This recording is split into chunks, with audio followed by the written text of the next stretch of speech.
Die roep van die bruid.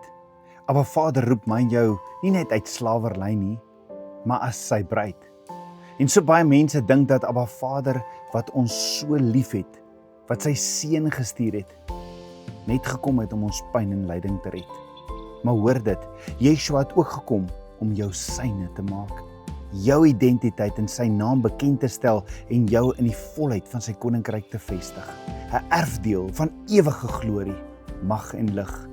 Sy beloftes is duidelik, hy sal jou red uit jou eie Egipte, jou as syne aanneem, jou lei na jou beloofde land, na die droom wat hy nog altyd vir jou het, jou voorsien van ewige erfporsie. En dit is die geheim van 'n Shema leefwyse, daardie totale gehoorsaamheid, eksklusiewe toewyding en afgesonderheid vir hom. En die vraag is, sal jy kies om hom te volg en jou lewe sy tempel te maak? Afgesonder te lewe van die wêreld en die bose. So luister gerus na die hele diens en ontdek hoe jy jou lewe in die lig van Yeshua kan vestig. Uit die duisternis geroep, gereinig en voorberei vir sy koninkryk.